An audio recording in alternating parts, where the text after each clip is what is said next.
morning student. Today we read chapter 3 in geography.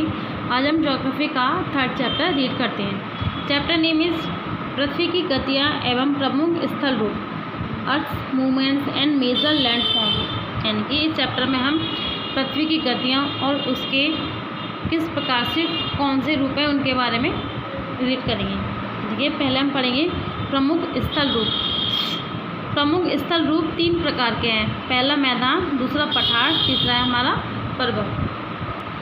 ये पहले हम पढ़ते हैं मैदान के बारे में.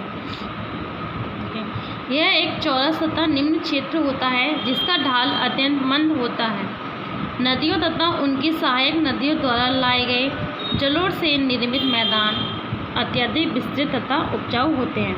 अतः भी कृषि के लिए उत्तम हैं तथा अत्यधिक घने बसे हैं. मैदान यानी कि समतल होते हैं, इसलिए ये कृषि के लिए सबसे अच्छे होते हैं. नेक्स्ट है हमारा पठार यानी कि प्लेट्यू. इनकी स्थिति पर्वतों तथा मैदानों के मध्य होती है. ये आसपास की भूमि से सहसा ऊपर उठे होते हैं. यानी कि इनकी जो स्थिति होती है वो आसपास पर्वतों मैदानों के बीच में होते हैं और इनकी जो भूमि होती है वो ऊपर उठी हुई होती है, उनको हम पर्वत कहते हैं. इनका धरातल कठोर तथा चट्टानी होने के कारण कृषि के लिए अनुकूल होता है, किंतु ये खनिज संसाधनों में संपन्न होते हैं. कि इस पठारों में खनिज संसाधन सबसे अधिक पाए जाते हैं. नेक्स्ट है हमारा पर्वत. आसपास की भूमि से अत्यधिक ऊपर उठे भूभाग पर्वत कहलाते हैं. ऊंचाई तथा निर्माण की विधि के अनुसार ये अत्यधिक विविधतापूर्ण होते हैं. इनमें से अधिकांश पृथ्वी की धीमी आंतरिक गतियों से उत्पन्न होते हैं, जिन्हें पटल विरूपकारी गतियाँ कहा जाता है. यानी कि कुछ पर्वत जो होते हैं भूमि की निम्न गतियों के कारण उत्पन्न भी होते हैं.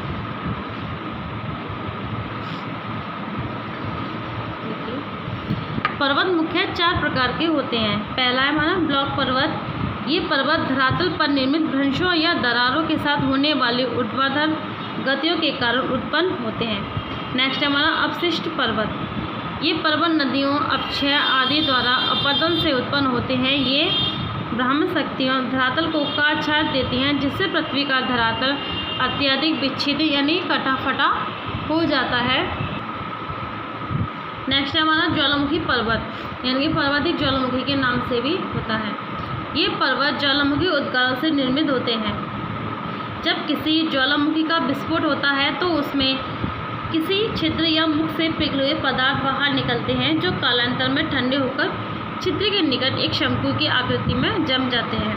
यानी कि ज्वालामुखी से ऐसे जो पदार्थ निकलता है वो ठंडा होकर एक पर्वत के रूप में जम जाता है, इसलिए उसको ज्वालामुखी पर्वत कहा जाता है. नेक्स्ट है हमारा बलित पर्वत. ये विश्व के विशालतम तथा उच्चतम पर्वत है. ये पृथ्वी की आंतरिक शक्तियों द्वारा बड़े पैमानों पर होने वाली वलन क्रिया से उत्पन्न होती हैं. ये शक्तियाँ क्षैतिज गतियों को उत्पन्न करती हैं. यानी कि ये जो पर्वत है हमारे विशालतम सबसे ऊंचे पर्वत हैं, जो पृथ्वी के अंदर जो गतियाँ होती हैं उसके कारण ये पर्वत उत्पन्न होते हैं. नेक्स्ट देखिए, पृथ्वी की गतियाँ एवं उत्पन्न स्थल रूप, earth movements and result national landform. देखिए, स्थल रूपों में निरंतर परिवर्तन होता रहता है.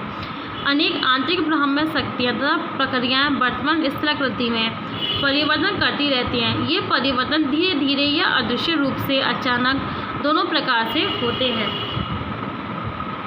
धीमी गतियों द्वारा 2 प्रमुख आकार लक्षण बनते हैं, जिसे भ्रंश तथा बल्लन यानी कि मोड़ कहा जाता है. नेक्स्ट देखिए बल्लन.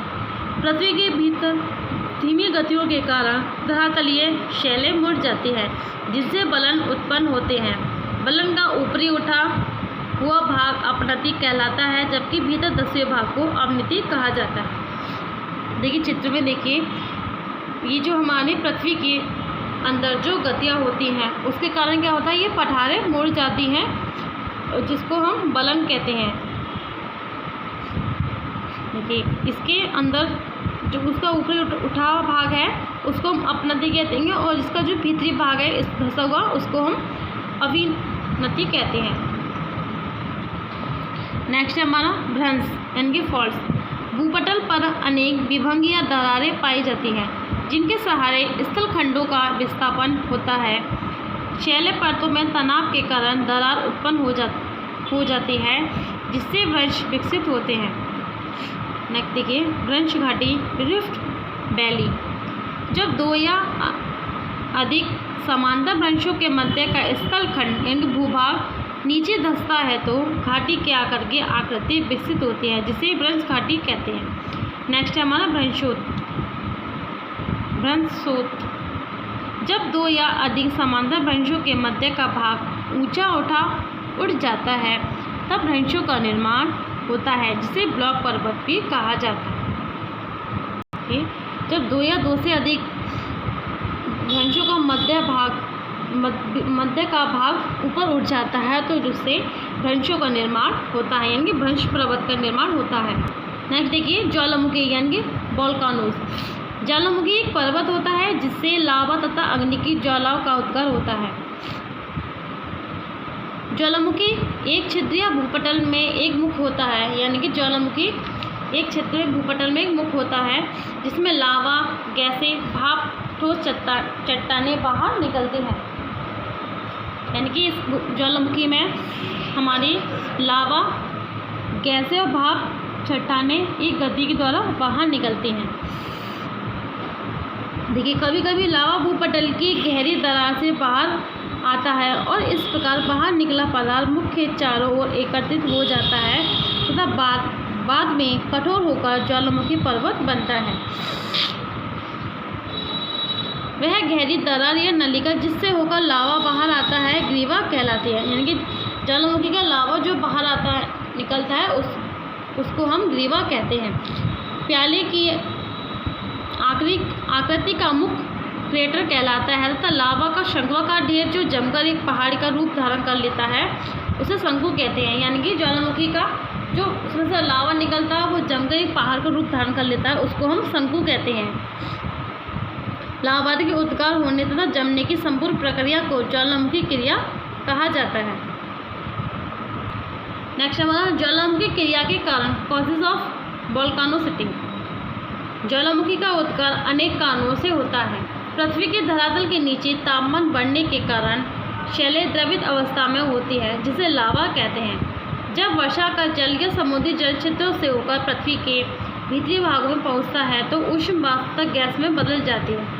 जब कभी लावा तथा गर्म गैसों का कोई कमजोर शैलों वाला क्षेत्र या दरार या छिद्र मिल जाता है तो विस्फोट के रूप में पृथ्वी के धरातल पर आ जाता है। यानी कि ये जो है क्रिया हमारी बारिश का पानी है उसके द्वारा छिद्र में चला जाता है, उसके कारण ये ऊष्मा और वाष्प में बदल जाती है, यानी कि गैस बदलती है, जिसके कारण हमारी ज्वालामुखी में विस्फोट होता है।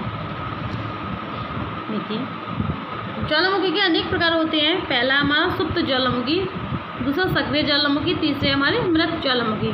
सुप्त ज्वालामुखी ये ज्वालामुखी है जिनमें अतीत काल में उद्गार हुआ था, अब वे शांत हैं किंतु उनमें कभी भी उद्गार हो सकता है। इटली में वेसुवियस सुप्त ज्वालामुखी का उत्तम उदाहरण है। ये ज्वालामुखी बहुत हानिकारक होते हैं क्योंकि धोखे में रखते हैं। यानी कि सुप्त ज्वालामुखी इसलिए हानिकारक होते हैं क्योंकि इनका पता नहीं रहता है, इसमें से कभी भी विस्फोट हो सकता है और कभी कभी नहीं होता है तो लोगों को लगता है कि ज्वालामुखी हमारी मृत है। नेक्स्ट हमारा सक्रिय ज्वालामुखी। ये ज्वालामुखी सदैव सक्रिय रहते हैं, अर्थात इनमें निरंतर उद्गार होते रहते हैं। विश्व में 500 से अधिक सक्रिय ज्वालामुखी हैं। इनमें से अधिकांश प्रशांत महासागर के किनारे एक वलयाकार पेटी में स्थित है, जिसे अग्नि वलय कहा जाता है। सिसिली में माउंट एंटना, जापान में फिजियामा तथा बंगाल की खाड़ी में बैरन द्वीप सक्रिय ज्वालामुखी के